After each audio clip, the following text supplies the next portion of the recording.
أعوذ بالله من الشيطان الرجيم. بسم الله الرحمن الرحيم. الحمد لله رب العالمين الرحمن الرحيم مالك يوم الدين إياك نعبد وإياك نستعين اهدنا الصراط المستقيم صراط الذين أنعمت عليهم غير المغضوب عليهم ولا الضالين.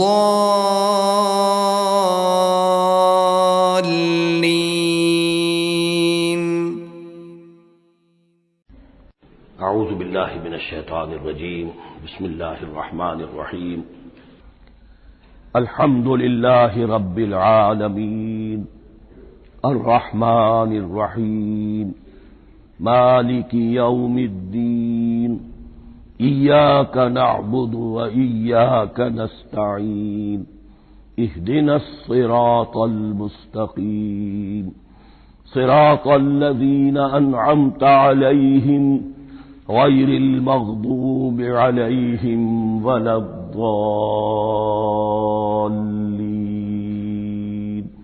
آمین. لنا امورنا كلها واتمم لنا بالخير وتقبل منا فانك خير المتقبلين آمین یا رب العالمین. معزز حاضرین اور محترم خواتین، ہم اللہ کے نام سے اس سال کی نماز تراویح کے ساتھ دورہ ترجمہ قرآن کا آغاز کر رہے ہیں. اس سے پہلے میں عرض کر چکا ہوں کہ اب میری عمر بھی کافی ہو چکی ہے. قمری حساب سے 68 برس مکمل ہو چکے ہیں اور مختلف قسم کے عوارض بھی مجھے لاحق ہیں، اور بہت سے احباب نے اور رفقاء نے مشورہ دیا تھا کہ میں اتنا بڑا بوجھ اپنے ذمے نہ دوں، لیکن میں نے خالصتاً توکلاً علی اللہ اس کی ہمت کی، اس کا ارادہ کیا. اس کے لیے اہتمام بھی خصوصاً ہوا ہے. مجھے اندازہ ہے کہ اب میرے خیالات کی جو رو ہے وہ اب اتنی تیز نہیں ہے جتنی کبھی ہوا کرتی تھی. کراس ریفرنسز بھی جو ہیں قرآن حکیم کے وہ اتنے مستحضر نہیں ہیں جتنے کبھی ہوتے تھے، بلکہ واقعہ یہ ہے کہ میری زبان بھی بعض اوقات لڑکھڑاتی ہے، اس لیے کہ مجھے جو ادویات استعمال کرنی پڑتی ہیں ان کا اعصاب پر بھی اثر ہوتا ہے، اور جو ہمارے اعضائے رئیسہ ہیں ان پر بھی اثر ہوتا ہے. بہرحال ان سب کے الرغم اللہ کا نام لے کر آغاز کر رہے ہیں. میری انتہائی نگارش یہی ہے، تیرے نام سے ابتدا کر رہا ہوں. ابھی میں نے سورہ فاتحہ کی تلاوت کی اور آپ نے سماعت فرمائی.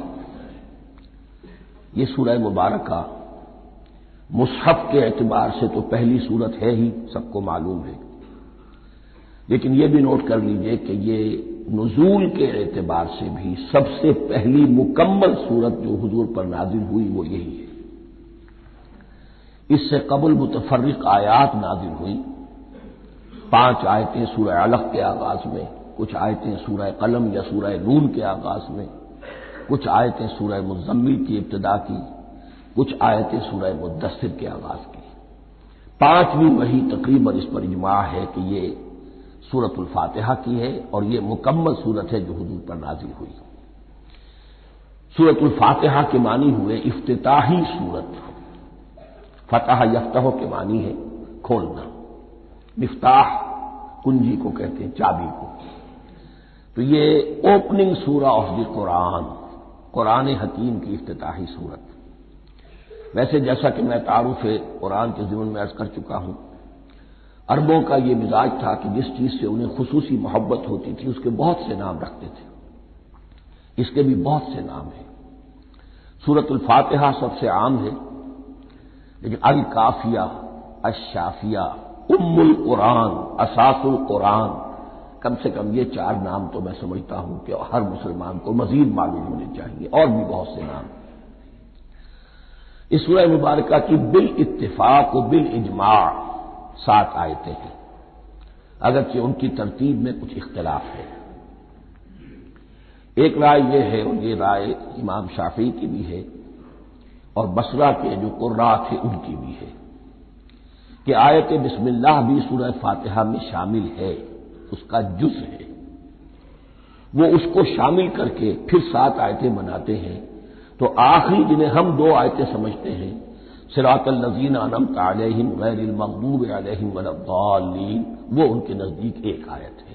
تو گویا کہ نتیجہ یہ نکلا کہ آیتوں کی تعداد 7 ہی رہتی ہے۔ امام ابو حنیفہ رحمۃ اللہ علیہ کا موقف اور کوفے کے جو قراء تھے ان کا بھی موقف یہ ہے کہ آیت بسم اللہ نہ سورہ فاتحہ کا جز ہے نہ کسی اور سورت کا جز ہے، سوائے ایک مقام پر جہاں حضرت سلیمان علیہ السلام کا خط جو ہے نقل ہوا ہے، جو انہوں نے ملکہ سبا کو لکھا تھا، انہ من سلیمان و انہ بسم اللہ الرحمن الرحیم، تو قرآن کے متن میں صرف اسی جگہ پر یہ آیت شامل سمجھتے ہیں، باقی یہ صرف علامت کے طور پر کہ یہاں سے ایک نئی سورت شروع ہو رہی ہے درج کی گئی ہے۔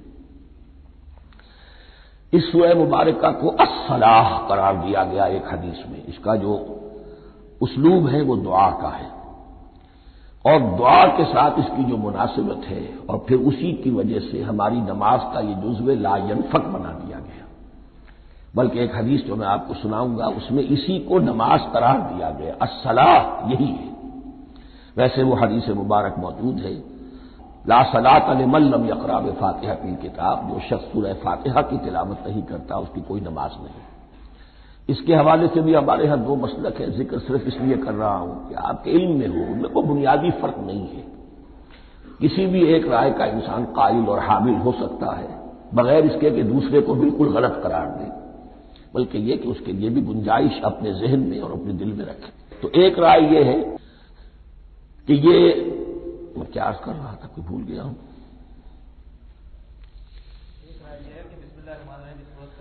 جی، اور دوسری آیت یہ ہے کہ اس کا حصہ نہیں ہے، اسی اعتبار سے یہ کہ یہ سورہ مبارکہ نماز میں پڑھی جانی ضروری ہے، لا صلاۃ لمن لم یقرأ بفاتحۃ الکتاب۔ البتہ یہ اختلاف ہے، یہ بات جو میں ذکر کر رہا تھا جو ذہن سے نکل گئی، کہ آیا مقتدی جو ہے امام کے پیچھے کھڑا ہو کر جب نماز پڑھ رہا ہو تو کیا اس صورت میں بھی اس کے لیے لازم ہے کہ سورہ فاتحہ پڑھے؟ اس میں 2 رائے ہو گئی، بلکہ 3۔ ایک رائے انتہائی ہے اور وہ فقہ حنفی کی طرف منسوب ہے کہ اگر آپ امام کے پیچھے مقتدی کی حیثیت سے نماز پڑھ رہے تو کسی بھی رکعت میں آپ سورہ فاتحہ نہیں پڑھیں گے۔ ایک دوسری بالکل برعکس رائے ہے، وہ امام شافعی رحمۃ اللہ علیہ کی ہے کہ ہر حالت میں چاہے امام جہری رکعت پڑھا رہا ہو جس میں وہ بلند آواز سے سورہ فاتحہ پڑھ رہا ہو، اور چاہے وہ سری رکعت ہو، ہر حالت میں مقتدی کو بھی پڑھنی ہے۔ ایک تیسری رائے بین ہے، وہ امام مالک کی ہے رحمۃ اللہ علیہ، کہ جو سری رکعت ہے جس میں کہ امام بھی خاموشی سے پڑھ رہا ہے، مقتدیوں کو بھی پڑھنی چاہیے۔ جو جہری رکعت ہے جس میں کہ امام بلند آواز سے پڑھ رہا ہے، اس میں مقتدیوں کو خاموش رہ کر پوری توجہ جو ہے سننے پر صرف کر دینی چاہیے۔ اذا قرئ القرآن فاستمعوا له وانصتوا، جب قرآن پڑھا جا رہا ہو تو پوری توجہ اس کے پڑھنے پر مرکوز کر دو اور خود خاموش رہو۔ میرے اپنی رائے میں یہ تیسری رائے سب سے زیادہ صائب ہے، اور اس میں کسی طرح کی بھی کوئی پیچیدگی پیدا نہیں ہوتی۔ بہرحال اس سورہ مبارکہ کا جو اسلوب ہے میں نے عرض کیا دعائیہ ہے، البتہ قرآن مجید کے علم اور حکمت کے اعتبار سے، اس کے فلسفے کے اعتبار سے ایک بات سمجھ لینی چاہیے۔ قرآن کا فلسفہ یہ ہے کہ بنیادی ہدایت ہر انسان کے دل میں موجود ہے، بالقوہ، پوٹینشلی۔ یہ جو قرآن مجید یا اللہ کی کتابیں نازل ہوتی ہیں یہ انہیں ایکٹیویٹ کرتی ہیں، وہ اندر کی جو ڈورمنٹ کانشسنس ہے، خوابیدہ شعور جو ہے اسے بیدار کر کے، اور پھر یہ کہ اسے اجاگر کرتی ہیں۔ ہر سلیم الفطرت انسان اور سلیم العقل انسان، 2 سلامتی شرط ہیں۔ سلیم الفطرت، نیچر پرورٹڈ نہ ہو، فطرت مسخ نہ ہو گئی ہو، عقل سلیم ہو، ان دونوں چیزوں کا نتیجہ یہ نکلتا ہے کہ وہ انسان از خود بغیر کسی وحی کی رہنمائی کے، بغیر کسی نبی کی تعلیم کے سے استفادہ کیے ہوئے از خود بھی کچھ حقائق تک پہنچ جاتا ہے۔ اور وہ حقائق کیا ہے؟ نمبر ایک یہ کہ اس کائنات کا ایک خالق ہے، وہ ایک ہے، اور وہ تمام صفات کمال سے متصف ہے۔ نمبر دو یہ کہ انسان کی زندگی صرف یہ زندگی نہیں ہے، بلکہ ایک اور زندگی ہے کہ جس میں اس زندگی کے اعمال کے نتائج برآمد ہوں گے۔ یہ دو باتیں، اس کی زیادہ وضاحت کے ساتھ جو ہے اس کا تذکرہ آئے گا سورہ لقمان میں، جہاں حضرت لقمان کی شخصیت کا تذکرہ ہے، لیکن یہاں صرف یہ بات سمجھ لیجئے کہ قرآن کا فلسفہ یہ ہے کہ ہر انسان میں، ہر فرد نوع بشر میں جو اپنی ولادت کے وقت مسلم ہوتا ہے، حضور کی حدیث ہے کل مولود یولد علی الفطرہ ابواہ یحودانہ او ینصرانہ او یمجسانہ، ہر بچہ نوع انسانی کا فطرت اسلام پر پیدا ہوتا ہے، وہ فطرت کے اندر وہ ہدایت ودیت ہے۔ اب اگر وہ فطرت بس نہیں ہوئی اور عقل جو ہے وہ صحیح رخ پر کام کر رہی ہے تو ان دو حقائق تک وہ انسان خود پہنچ جائے گا، لیکن ان دونوں حقائق تک پہنچنے کے بعد اب وہ دست بستہ دعا کرے گا کہ اے رب اب مزید ہدایت تو مجھے عطا فرما۔ ایک تو یہ کہ میں کیا کروں کیا نہ کروں، میری عقل اس میں ٹھوکر کھا سکتی ہے، میں کسی اچھی چیز کو بری سمجھ سکتا ہوں، کسی بری کو اچھی سمجھ سکتا ہوں، تو مجھے صحیح راستہ، صحیح راہ ہدایت پر چلا۔ یہ دعا ہے جو انسان کرتا ہے جبکہ وہ ایمان باللہ اور ایمان بالآخرہ تک خود پہنچ چکا ہوتا ہے، اور یہ سمجھتا ہے کہ صحیح زندگی کا رخ یہی ہے کہ جس رب کو میں نے پہچانا ہے کہ وہ اس کائنات کا خالق ہے اور مالک ہے اور رب ہے، میں اس کی بندگی کروں، اس کی اطاعت کروں، اس کا حکم مانوں، اس کے راستے پر چلوں، لیکن وہ راستہ کون سا ہے؟ اس کے لیے پھر دست بدعا ہوتا ہے کہ پروردگار تو میری رہنمائی فرما۔ یہ مقام ہے کہ جہاں آپ سمجھ لیجئے اپنے آپ کو بھی آج اس جگہ پر تصور کرتے ہوئے پھر اس سورہ مبارکہ کو پڑھیے کہ آپ اس مقام پر اللہ کے فضل و کرم سے پہنچ چکے ہیں کہ اللہ کو آپ نے پہچان لیا اور اس کی توحید کو جان لیا، اس کی جملہ صفات کمال سے آپ واقف ہو گئے، آپ یہ بھی جان گئے کہ بڑھ کر اس کے حضور میں حاضر ہونا ہے اور وہ حساب کتاب لے گا۔ پھر آپ نے یہ عہد بھی کر لیا کہ اب زندگی گزارنی ہے اس رب کی بندگی میں، اسی کی فرما برداری میں۔ اب یہاں کھڑے ہو کر آپ پوچھتے ہیں کہ اللہ مجھے وہ تفصیلی ہدایت عطا فرما، ایسا نہ ہو کہ کبھی میں کسی راستے پر چلتا ہوا کسی پگڈنڈی پر مڑ جاؤں اور وہ تھوڑی سی جو ڈیویشن ہو میرے راستے کی وہ میری عاقبت کو برباد کر دے۔ یک لحظہ غافل گشتم و صد سال راہم دور شد، اس لیے کہ ہوتا یہی ہے سیدھے راستے سے ذرا سی کوئی پگڈنڈی جو ہے تھوڑے سے اینگل پر نکلی ہے، لیکن جب چلتے جائیں گے آپ تو جتنے آگے بڑھیں گے اس پر اس راہ صراط مستقیم سے آپ اتنے ہی زیادہ دور ہوتے چلے جائیں گے۔ یہ ہے قرآن مجید کی حکمت اور فلسفے کے اعتبار سے اس سورہ مبارکہ کا مقام۔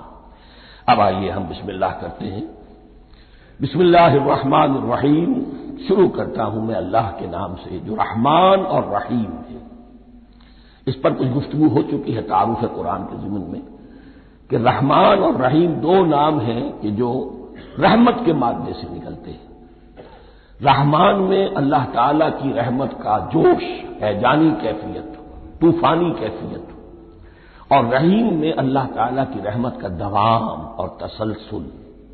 یہ دونوں کیفیات اللہ کی رحمت میں بیک وقت موجود ہیں جس کا ہم تصور نہیں کر سکتے۔ ہم سمندر کو دیکھتے ہیں، متلاطم سمندر ہے، اس میں ہیجان ہے، طوفان ہے۔ دریا کو دیکھتے ہیں کہ وہ سکون کے ساتھ چل رہا ہے، خاموشی سے چل رہا ہے، بہہ رہا ہے، بس تسلسل کے ساتھ بہہ رہا ہے۔ ہم ان دونوں کیفیات کو علیحدہ علیحدہ دیکھتے ہیں تو ہمارا ذہن ان دونوں کو بیک وقت اس کا تصور نہیں کر سکتا، تخیل ممکن نہیں۔ لیکن اللہ کی رحمت کی یہ دونوں شانیں مستقلاً ہر وقت موجود ہیں بیک وقت، اسی لیے ان دونوں کے درمیان کہیں حرف عطف نہیں آئے گا۔ بسم اللہ الرحمن الرحیم، الحمد للہ رب العالمین، کل حمد، اور حمد کو ذہن میں رکھ لیجئے، حمد مساوی ہے تعریف جمع شکر. عام طور پر ترجموں میں ایک لفظ لایا جاتا ہے، کل تعریف اللہ کے لیے. یہ کافی نہیں ہے. تعریف آپ کسی شے کی کر سکتے ہیں جس میں کوئی حسن ہے، خوبی ہے، کسی بھی اعتبار سے، خواہ آپ کو اس کے حسن و خوبی سے کوئی فائدہ حاصل نہیں ہو رہا. ایک پھول ہے، بہت خوبصورت ہے، بس ٹھیک ہے، خوبصورت ہے، آپ نے کہا، تعریف کر دی. شکر کرتے ہیں آپ اس شے کا جس سے آپ کو کوئی فائدہ پہنچا ہو، استفادہ ہوا ہو، آپ کی کوئی ضرورت پوری ہوئی ہو، آپ کی کوئی مشکل رفع ہوئی ہو. اور آپ دیکھیں گے کہ حمد میں یہ شکر کا پہلو غالب ہے. جتنی بھی دعائیں ہیں حضور سے منقول، شکر کے مقام پر وہاں حمد آتا ہے. بھوک لگی ہوئی تھی، کھانا کھایا، الحمدللہ الذی اطعمنی وسقانی. اب یہاں دیکھیے ترجمہ تعریف نہیں، شکر ہے اس اللہ کا جس نے مجھے کھلایا اور پلایا. آپ بیت الخلاء سے باہر آئے، نجاستیں آپ سے دور ہو گئی، طبیعت میں انشراح ہوا. الحمدللہ الذی اذھب عنی الاذی وعافانی. وہ شکر ہے اس اللہ کا جس نے اذیت بخش چیزیں مجھ سے دور کر دی اور مجھے عافیت بخشی. تو یہ الحمدللہ رب العالمین اللہ تعالیٰ کا حسن و کمال اور حسن و جمال اپنی جگہ بھی اس انتہا کا ہے کہ جتنی تعریف اس کا حق ہے ہم کر ہی نہیں سکتے. لیکن اس کے احسانات اور انعامات ہم پر اتنے ہیں کہ ہم ان کو بھی گن نہیں سکتے. لہذا ایک ہی احساء ہم نے کر دیا الف لام کے ساتھ، الحمدللہ رب العالمین. تمام تعریفیں اور کل شکر اللہ کے لیے ہیں کہ جو تمام جہانوں کا پروردگار ہے، رب ہے، مالک ہے. رب میں ایک مفہوم ہوتا ہے ربوبیت کا، اور اس میں مفہوم شامل ہوتا ہے تربیت کا، ربیانی صغیرہ. تو مالک ہونا اور تربیت دینا. آپ جس شے کے مالک ہوں گے آپ چاہیں گے اس میں بڑھوتری ہو، اس میں اضافہ ہو، وہ نشو و نما پائے. تو یہ دونوں چیزیں آپس میں ایک دوسرے کا جڑی ہوئی ہیں، پروردگار بھی اور مالک بھی. عام طور پر عربی میں رب کا لفظ مالک کے لیے آتا ہے، رب البیت، رب الدار، رب المال. تو مالک وہاں پر ظاہر بات ہے کہ اس سے مراد کیا ہے؟ مال والا، گھر والا، گھر کا مالک. تو کل شکر اور کل تعریف اس اللہ کے لیے ہے جو تمام جہانوں کا مالک بھی ہے اور پروردگار بھی ہے. الرحمن الرحیم، رحمان ہے اور رحیم ہے. اب دوبارہ اس کی میں وضاحت نہیں کروں گا. مالک یوم الدین، یوم دین کا مختار مطلق ہے. دین عربی زبان میں کہتے ہیں بدلے کو. دناہم کما دانو، کما تدینو تو دانو. یہ کہاوت ہے، جیسے اردو میں ہم کہتے ہیں جیسا کرو گے ویسا بھرو گے. کما تدینو تو دانو، تو یہ ہے بدلہ. اس کا بنیادی مفہوم جو ہے وہ بدلہ ہے. تو بدلے کا ایک دن ہے جس دن فیصلہ ہوگا کہ کون کیا کما کر لایا ہے، اسے کیا بدلہ ملنا چاہیے. آیا اس کا برائیوں کا پلڑا بھاری ہے کہ اسے سزا ملنی چاہیے، یا اس کی حسنات اور نیکیوں کا پلڑا بھاری ہے کہ اسے جزا ملنی چاہیے، اس کا انعام اور اکرام کے ساتھ معاملہ کیا جانا چاہیے. وہ ایک دن ہے، اسے ہم یوم القیامہ کہتے ہیں. اور لیکن اصل بات جو یہاں کہی گئی، یعنی ایک جملے میں تین باتوں کا اعتراف ہو رہا ہے. بعث بعد الموت، ایک دن آئے گا کہ ہم مرنے کے بعد تمام انسان اٹھا لیے جائیں گے. پھر حساب و کتاب، پھر اللہ کے ہاں حاضری ہوگی اور حساب کتاب ہوگا. اور تیسرے یہ کہ اس حساب کتاب کے دن کا مختار مطلق اللہ ہے. یعنی کسی اور کو اپنے ذہن میں سہارا بنا کر آپ زندگی گزاریں کہ وہ مجھے چھڑا لے گا، یا وہ ہستی جو ہے اتنی زوردار ہے کہ وہ مجھے بچا لے گی. اس سے اپنے دل کو، اپنے ذہن کو بالکل پاک کر لیجیے. مالک یوم الدین ایک دوسری جگہ پر قرآن میں آیا ہے. اس روز کوئی پکارنے والا پکارے گا لمن الملک اليوم للہ الواحد القہار. آج کے دن کس کا اختیار مطلق ہے؟ اور پھر کہا جائے گا اللہ کے لیے الواحد قہار، جو پوری طرح چھایا ہوا ہے، بس تولی ہے. تو مالک یوم الدین جو جزا و سزا کے دن کا مالک ہے. اب یہاں سے کلام ایک رخ بدل رہا ہے. ابھی تک تو یہ غائبانہ انداز میں کلام ہو رہا ہے، اللہ سے خطاب نہیں آیا اس میں ابھی. الحمدللہ رب العالمین الرحمن الرحیم مالک یوم الدین. اب خطاب ایاک نعبد و ایاک نستعین، ہم صرف تیری ہی بندگی کرتے ہیں اور کریں گے، اور ہم صرف تجھ ہی سے مدد مانگتے ہیں اور مانگیں گے. یہ ترجمہ میں کیوں کر رہا ہوں کہ یہ فعل مضارع ہے. عربی زبان میں فعل مضارع حال اور مستقبل دونوں کو کور کرتا ہے. کا جو ہے مفعول فاعلی جو ہے، مفعول جو ہے اس میں ضمیر مفعولی اسے پہلے لا کر حشر کا مضمون پیدا ہو گیا۔ ہم تیری بندگی کرتے ہیں نہیں، ہم تیری ہی بندگی کرتے ہیں اور کریں گے۔ حال میں ترجمہ کیجئے تو یہ اظہار حال ہے، اور مستقبل میں ترجمہ کیجئے تو یہ عہد ہے، قول و قرار ہے، بہت بڑا معاہدہ ہے۔ وَإِيَّاكَ نَسْتَعِينُ، اور صرف تجھ ہی سے مدد مانگتے ہیں اور مانگیں گے۔ اس میں بھی حال کا ترجمہ اظہار حال، اللہ کرے کہ واقعی ہمارا حال وہی ہو، جب ہم یہ الفاظ کہتے ہیں تو واقعتاً ہم اس پر پورے اتر رہے ہوں کہ اسی کی بندگی کر رہے ہوں اور اسی سے ساری استعانت اور استمداد کر رہے ہیں۔ جہاں تک مستقبل کا تعلق ہے وہ پھر ایک عہد ہے، اہدنا الصراط المستقیم، یہ مقام وہ آ گیا کہ یہاں تک تو اے پروردگار ہم پہنچ گئے تیرے فضل سے، تیرے کرم سے۔ فطرت سلیمہ بھی تیری عطا کردہ تھی، عقل سلیم بھی تیری ودیعت کردہ تھی، ان دونوں کی روشنی سے ہم یہاں تک تو پہنچ گئے۔ اب ہماری جو ضرورت ہے، احتیاج ہے، وہ کیا ہے؟ اہدنا الصراط المستقیم، ہدایت بخش ہمیں سیدھے راستے کی۔ یہاں دو باتیں سمجھ لیجئے، انفرادی سطح پر انسان کے لیے نہ معلوم کتنے مرحلے آتے ہیں ہر روز کہ جس میں وہ ایک چھٹک کر کھڑا ہو جاتا ہے، یہ کروں یا یہ کروں، دو آلٹرنیٹو سامنے آ رہے ہیں، فیصلہ کرنا مشکل ہو رہا ہے، قدم قدم پر ہدایت کی ضرورت ہے۔ اور اجتماعی طور پر نوع انسانی تین بڑے بڑے تمدنی مسائل میں واقعہ یہ ہے کہ تسلیم کر لیا جانا چاہیے کہ عقل انسانی اس کو راستہ نہیں دکھا سکتی۔ عام معاشرتی سطح پر مرد اور عورت کے درمیان حقوق اور اختیارات کا کیا توازن ہو، ناممکن ہے، انسان طے نہیں کر سکتا۔ انسان یا مرد ہے یا عورت ہے، عورت سوچے گی اپنے جذبات کا، اپنے خیالات کا لحاظ رکھے گی، مرد کے جذبات و احساسات کا اس کا کوئی تصور ہی ممکن نہیں۔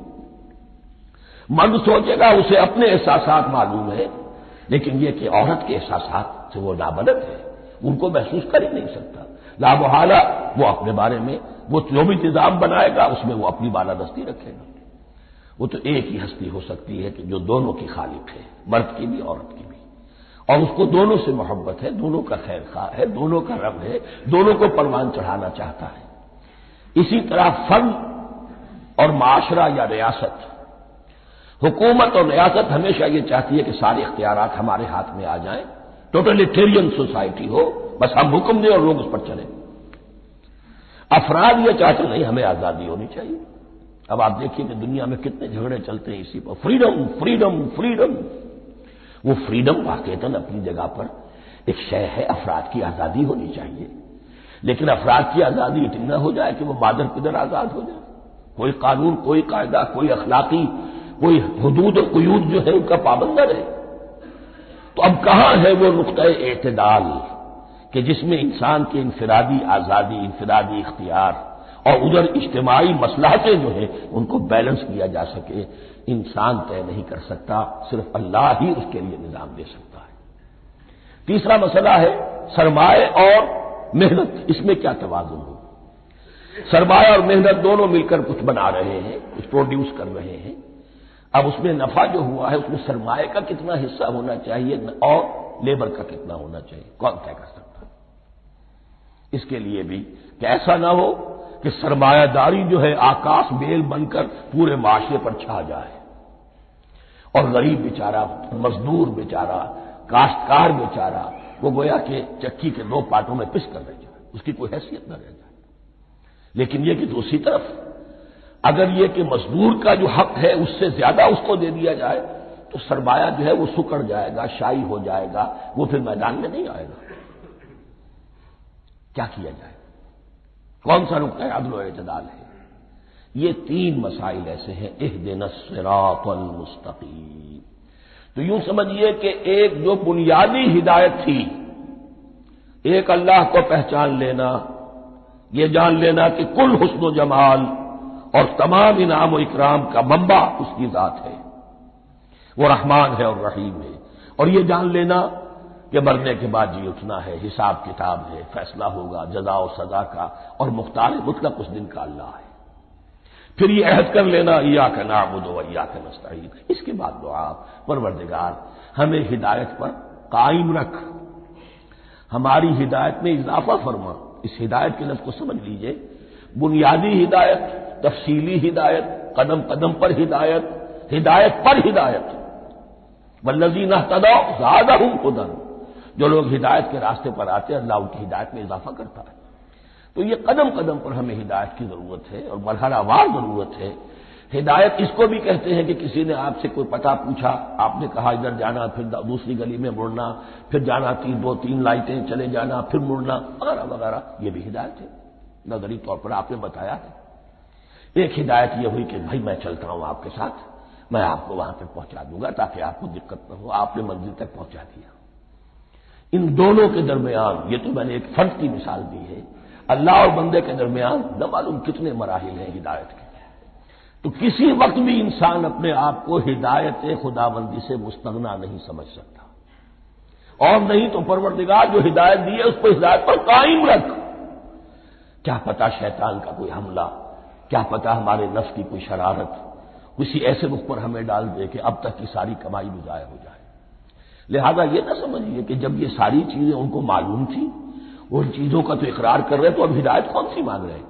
تو ہدایت کا تو بڑا میدان کھلا ہوا ہے، اور اس ہدایت کی وہ جو میں نے آخری شکل آپ کو بتائی ہے کہ منزل مقصود تک پہنچا دے، یہ ہدایت بھی قرآن مجید میں اس معنی میں بھی لفظ آیا ہے کہ اہل جنت جب جنت میں داخل ہوں گے تو جو ترانہ حمد ان کی زبان پر اس وقت ہوگا وہ کیا ہے؟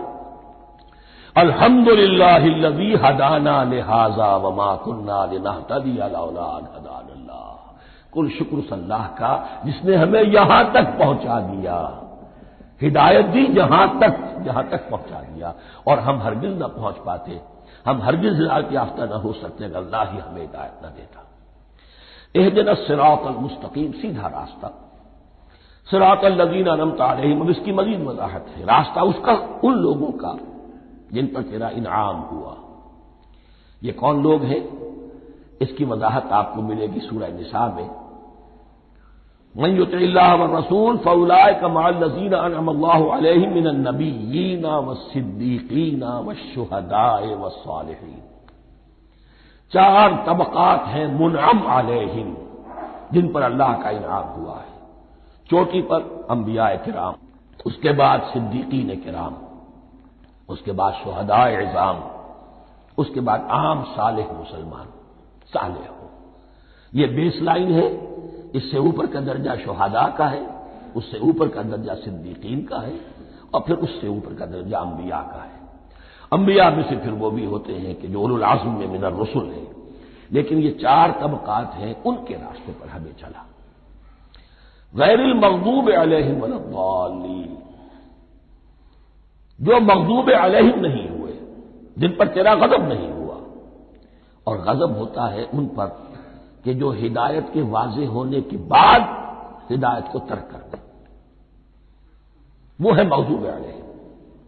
جنہیں ہدایت مل گئی ہو، ہدایت کو پہچان لیا ہو، پھر اپنی شرارت نفس کی وجہ سے، اپنی نفسانیت کی وجہ سے، اپنے تکبر کی وجہ سے، اپنے حسد کی وجہ سے وہ اس حق کو رد کر دے، اس کو ترک کر دے، ان پر اللہ کا غضب آتا ہے۔ اور اس میں اس کی بہت بڑی مثال تاریخ کے اعتبار سے یہودی ہے۔ اللہ نے انہیں ہدایت دی، کتابیں عطا کی، تورات، انجیل، زبور، سینکڑوں نبی ان میں مبعوث کیے، 1400 برس تک نبوت کا تار ٹوٹا ہی نہیں، مسلسل۔ ابتدا میں بھی 2 نبی، موسیٰ اور ہارون، اور اختتام پر بھی 2 نبی، عیسیٰ اور یحییٰ علیہ الصلاۃ والسلام، اور ان کے مابین کوئی لمحہ نہیں آیا ہے تاریخ بنی اسرائیل میں جبکہ کوئی نہ کوئی نبی موجود نہ ہو۔ لیکن انہوں نے اپنی شرارت نفس کی وجہ سے ہدایت تورات سے بھی منہ موڑا، اور پھر سب سے بڑی بات یہ کہ ہدایت محمدی سے، ہدایت قرآنی سے بھی صلی اللہ علیہ وسلم منہ موڑا، وہ ہے مغضوب علیہم ولا الضالین، اور نہ ہی گمراہ ہوئے۔ یہ لفظ جو آتا ہے عربی زبان میں گمراہ کا بھی ہے اور تلاش حق میں بھٹکنے والے کا بھی ہے۔ ایک وہ شخص ہے جس پر حق ابھی واضح نہیں ہوا، وہ تلاش میں ہے، اس کے لیے بھی ضال کا لفظ آئے گا۔ اسی طرح کوئی شخص کسی کے عشق اور محبت میں ایسا ہو جائے، دیوانہ ہو جائے، اس کو بھی ضال کہتے ہیں، یعنی اس کے اوپر جذبات کا اتنا غلبہ ہو گیا ہے کسی کی محبت اور عشق کی بنا پر۔ تو حضور کے لیے یہ لفظ آیا ہے وَوَجَدَكَ ضَالًّا فَهَدَىٰ، اور یہ تو سورۃ الضحیٰ ہے، اکثر بیشتر لوگوں کو یاد ہوگی۔ تو یہ جو ضال کا لفظ ہے، اس میں سمجھ لیجئے ضروری نہیں ہے کہ وہ گمراہ ہو، بلکہ وہ بھی کہ جو ابھی راہ ہدایت کی طلب میں اس کے حصول کے لیے اس کی تلاش میں کوشاں ہے، اور وہ بھی کہ جو کسی مغالطے کی وجہ سے حق سے منحرف ہو جائے۔ یہ بھی جان لیجئے کہ ایک ہے بدنیتی، تکبر، حسد، حق کو جان کر پہچان کر رد کر دینا یا چھوڑ دینا یا ترک کر دینا، ایک ہے کسی غلطی میں، کسی جذبات کے اندر آ کر، کسی غلو کے اندر مبتلا ہو کر اور حق سے منحرف ہو جانا۔ اس کی جو سب سے بڑی مثال ہے وہ نصارہ ہے، عیسائی ہے۔ حضرت مسیح کو انہوں نے مانا لیکن غلو کیا، یہ لفظ آئے گا آگے، لا تغلوا فی دینکم، اپنے دین میں غلو نہ کرو۔ جیسے ہمارے ہاں بھی بعض لوگ ہیں جو حضور صلی اللہ علیہ وسلم کی تعریف میں، حضور صلی اللہ علیہ وسلم کے ساتھ اپنی محبت کے اظہار میں غلو کر جاتے ہیں۔ یہ انتہا درجے کو ہو گیا تھا حضرت مسیح علیہ السلام کے ماننے والوں میں، اور اس کی بنا پر انہوں نے تثلیث کا عقیدہ ایجاد کر لیا اور حضرت مسیح علیہ السلام کو اللہ کا بیٹا بنا دیا۔ تو اس کی سب سے بڑی مثال ضالین کی اس اعتبار سے کہ ہدایت پانے کے بعد کسی بدنیتی سے نہیں بلکہ کسی اچھے جذبے میں غلو کی وجہ سے، رسول سے محبت کرنا تو اچھا جذبہ ہے، لیکن یہ محبت بھی ایک حد میں رہنی چاہیے۔ غلو کرے گی تو ظاہر بات ہے کہ اس کے بعد وہ گمراہی کی طرف لے جائے گی۔ یہ ہے اس سورہ مبارکہ کا ترجمہ، اور اس کے بعد آخر میں آمین کہنا یہ مسنون بھی ہے، کہنا چاہیے۔ البتہ اختلاف یہاں بھی صرف اتنا ہے کہ نماز میں جب آپ امام کے ساتھ ہیں، وہ اگر جہری قرات کر رہا ہے تو آیا اس کے بعد آپ کو بھی بالجہر کہنا ہے آمین یا نہیں کہنا، یہ اختلاف ہے، ان میں کوئی فرق واقع نہیں ہوتا۔ یہ چیز متفق علیہ کہ کہنا ہے آمین، بلکہ یہ آمین تو یہودیوں میں ہے، یہ آمین جو ہے یہ عیسائیوں میں بھی ہے، ان کی بھی جو لارڈس پریئر ہے اس کے بعد آمین، وہ آمین کہتے ہیں، وہ فرق وہ لفظ ایک ہی ہے، اس لیے کہ عبرانی زبان اور عربی زبان یا تو ہم یہ کہہ سکتے ہیں کہ دونوں بہنیں ہیں، کوئی ایک مشترک زبان تھی ان کی ماں جس کی یہ دو بیٹیاں ہیں، اور یا یہ کہنا پڑے گا کہ عربی زبان کی ماں جو ہے وہ عبرانی زبان ہے۔ بہرحال بڑا قریبی رشتہ عربی کا اور عبرانی کا ہے، اس اعتبار سے وہ آمین۔ اب آپ کو معلوم ہے ہم السلام علیکم وہ کہتے ہیں، وہ سلام کہتے ہیں، فرق کیا ہے؟ وہ تو تلفظ کا فرق ہے۔ اسی طریقے سے اور بہت سے الفاظ ہیں، ان میں بعد میں بتا۔ اب میں اس سورہ مبارکہ کے بارے میں خاص حدیث آپ کو سنانا چاہتا ہوں، اور اسی سے در حقیقت جو امام ابو حنیفہ کا موقف ہے رحمۃ اللہ علیہ، اس کی حقانیت مزید مبرہن ہو جائے گی۔ یعنی کیا کہ آیت بسم اللہ سورہ فاتحہ کا جز نہیں ہے، سورہ فاتحہ الحمدللہ رب العالمین سے شروع ہوتی ہے۔ وہ میں آپ کو بتانا بھول گیا کہ جن کے نزدیک یہ سورت کا جز ہے وہ پھر جہری قرات میں بسم اللہ الرحمن بھی بلند آواز سے کہیں گے، اور جن کے نزدیک یہ سورہ فاتحہ کا جز نہیں ہے وہ نہیں کہیں گے، وہ الحمدللہ رب العالمین سے قرات کریں گے۔ تو کوئی فرق نہیں ہے بنیادی۔ یہ حدیث جو ہے یہ مسلم شریف میں ہے اور حدیث قدسی ہے، اس کے راوی حضرت ابو ہریرہ ہے رضی اللہ تعالی عنہ، اور اس حدیث نے اس سورت کے مضامین کا نہایت عمدہ تجزیہ کر دیا ہے۔ حدیث کے الفاظ سن لیجئے، قسمت الصلاۃ بینی و بین عبدی نصفین، اللہ تعالیٰ فرما رہے ہیں، حدیث قدسی ہے، میں نے نماز کو، صلاۃ کو اپنے اور اپنے بندے کے درمیان آدھا آدھا تقسیم کر لیا، فنصفھا لی ونصفھا لعبدی، اس کا نصف جو ہے وہ میرے لیے ہے اور نصف جو ہے وہ میرے بندے کے لیے ہے، ولعبدی ما سأل، اور جو میرے بندے نے مانگا میں اسے دوں گا، میرا وعدہ ہے یا میں نے اسے دیا۔ اس کے بعد اس کی تفصیل آتی ہے، اذا قال العبد، جب بندہ کہتا ہے الحمدللہ رب العالمین، قال اللہ حمدنی عبدی، جب بندہ کہتا ہے الحمدللہ رب العالمین، اللہ فرماتا ہے میرے بندے نے میری حمد کی۔ وَإِذَا قَالَ الرَّحْمَٰنُ الرَّحِيمُ قَالَ اللَّهُ اثْنَىٰ عَلَيَّ عَبْدِي، جب بندہ کہتا ہے الرحمن الرحیم، اللہ فرماتا ہے میرے بندے نے میری ثنا کی۔ وَإِذَا قَالَ مَالِكِ يَوْمِ الدِّينِ قال اللہ تعالی مجدنی عبدی، میرے بندے نے میری تمجید بیان کی، میری بزرگی بیان کی۔ اب یہ تین آیتیں ہو گئیں، تینوں میں اللہ کی حمد ہے، ثنا ہے، تمجید ہے۔ یہ تین آیتیں خالص اللہ کے لیے ہو گئی۔ اب چوتھی آیت آئی، ایاک نعبد و ایاک نستعین۔ اس کے بارے میں جب بندہ کہتا ہے اذا قال العبد ایاک نعبد و ایاک نستعین، قال اللہ تعالی ھذا ما بینی و بین عبدی ولعبدی ما سأل، یہ میرے اور میرے بندے کے درمیان ہے۔ یہ تو یوں سمجھیے کہ یہ گرا لگ گئی ہے میرے اور میرے بندے کے مابین۔ اس نے مجھ سے قول و قرار کیا ہے، اس نے میری بندگی کا اعتراف کیا ہے، اس نے تسلیم کیا ہے کہ میری ہی بندگی کرتا ہے اور کرے گا، اور مجھ سے مدد چاہیے ہے۔ ھذا ما بینی و بین عبدی، یہ معاہدہ ہے، معاہدہ دو فریقوں کے مابین ہوتا، یہ میرے اور میرے بندے کے مابین ہے۔ والے عبدی ما سأل، اور میں نے اپنے بندے کو دیا جو اس نے مانگا، وہ میری مدد چاہتا ہے، میری مدد اس کے شامل حال رہے گی۔ وَإِذَا قَالَ، اور جب بندہ کہتا ہے اهْدِنَا الصِّرَاطَ الْمُسْتَقِيمَ صِرَاطَ الَّذِينَ أَنْعَمْتَ عَلَيْهِمْ غَيْرِ الْمَغْضُوبِ عَلَيْهِمْ وَلَا الضَّالِّينَ، قال اللہ تعالی ھذا لعبدی ولعبدی ما سأل، یہ تین آیتیں یہ میرے بندے کے لیے، اهْدِنَا الصِّرَاطَ الْمُسْتَقِيمَ، اسی صراط مستقیم کی وضاحت ہے مثبت، صراط الذین انعمت علیہم، اسی صراط مستقیم کی وضاحت ہے منفی انداز میں، غیر المغضوب علیہم ولا الضالین۔ یہ سب میرے بندے کے لیے ہے، اور میں نے اپنے بندے کو دیا جو اس نے مانگا۔ اس کو میں نے ایک مرتبہ یہ ترازو کی شکل میں اس کو لکھوایا تھا۔ دیکھیے یہ ایاک نعبد و ایاک نستعین، یہ ہے وہ ترازی کی وہ ڈنڈی۔ واو جو ہے ایاک نعبد و ایاک نستعین، واو جو ہے گویا کہ وہ مٹھ ہے جس سے کہ ترازو کو پکڑا جاتا ہے۔ ادھر ایک پلڑا ہے جس کی تین آیتیں ہیں، الحمدللہ رب العالمین الرحمن الرحیم مالک یوم الدین۔ اس کا نتیجہ کیا نکلا؟ ایاک نعبد۔ آپ نے شاید یہ سنا بھی ہو، ایک بہت ہی عمدہ قرات کا جو ریکارڈ ہے قاری عبدالباسط عبدالصمد کا، وہ یہیں سے چل کر سورہ فاتحہ کی قرات کر کے ایاک نعبد پر آ کر رکتا ہے، الحمدللہ رب العالمین الرحمن الرحیم مالک یوم الدین ایاک نعبد۔ گویا کہ یہاں یہ صورت بالکل ہاف ہو گئی ہے، تین آیتوں میں اللہ کی حمد ہے، ثنا ہے، تمجید ہے، جس کا نتیجہ ہم تیری ہی بندگی کرتے ہیں، تیری ہی اطاعت کریں گے۔